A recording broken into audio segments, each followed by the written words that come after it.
Ansa. I got the videos you sent, and we're going to do an assessment here, see if we can help you improve your swing.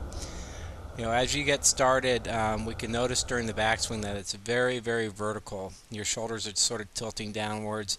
Your right shoulder is actually shrugging and stiff at this point, and it's a very vertical takeaway. We'd like to see a little more depth during the takeaway. By depth, I mean your right hip turning more behind you during the backswing, and your right shoulder will be flattening out a little bit. When we met back in, I think February earlier this year, you actually had a deeper swing, and you were actually swinging very well back then. So I'd like to see you get back to a little bit deeper action instead of this vertical takeaway and very vertical swing you have right now. As the swing continues, once again, we can see that when you're setting the wrist, it's setting very vertical up through your right shoulder. It's actually the butt of the club's pointing down inside the ball instead of at the ball line at this point. That shows once again that it's a way too vertical swing. It's actually off plane instead of on plane. As you continue to the top of the backswing, the left arm actually gets even more vertical, and the plane's much more vertical than it was even halfway back. So you're gonna have to reroute at this point to get the club back on plane, which means you'd have to really shallow things out in order to do that. However, instead of shallowing out, we can see as you initiate your transition that you've actually come down on a very vertical plane. Again, this shaft is pointed inside the ball line, so it's actually much more vertical than it would need to be even if you were truly swinging on the shoulder plane. Now, you're very athletic and have great eye-hand coordination, and by the time you get to the delivery position here, you've actually done a good job of finding some angles and actually getting closer to on plane so that you could get the club back on the ball and play a decent golf shot.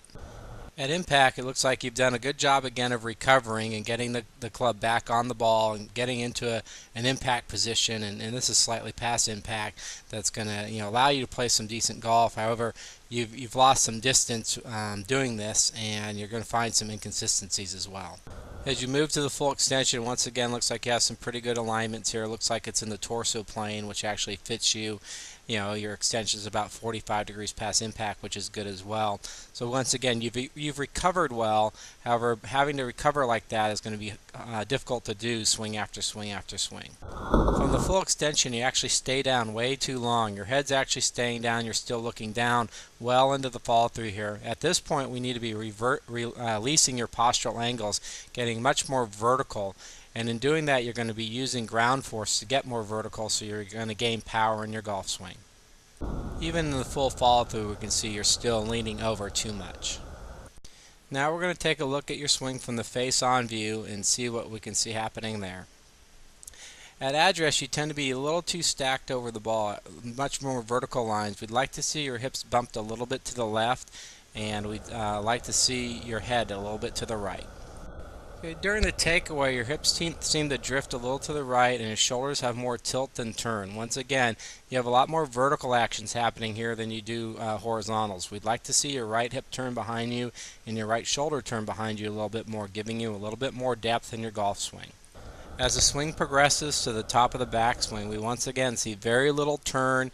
We see much more lifting of the arms, reaching to the top of the backswing instead of the body really loading with a good turning action.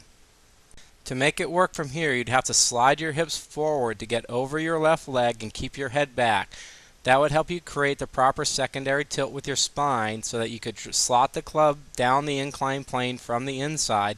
That would allow you to approach the ball at the right angle so that you could get good compression through impact. Instead, what we see is your whole body and your head drift forward, so once again you're more stacked over the ball after you've made the transition here. We see a vertical spine, your hips are more 50-50 over the ball, your head's over the ball. Once again, this is going to make it really difficult to swing down the inclined plane and get good compression. As a result, your body has to somewhat stall, and you have to sort of start backing out of it.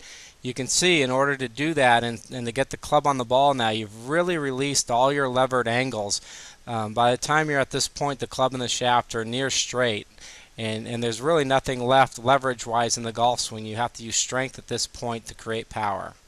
Through the ball, watch how your body stalls and even dips as you swing through to the full extension.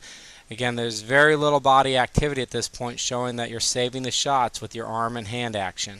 Okay, I'm going to make a couple more videos, one with some lines showing what's going on in your swing.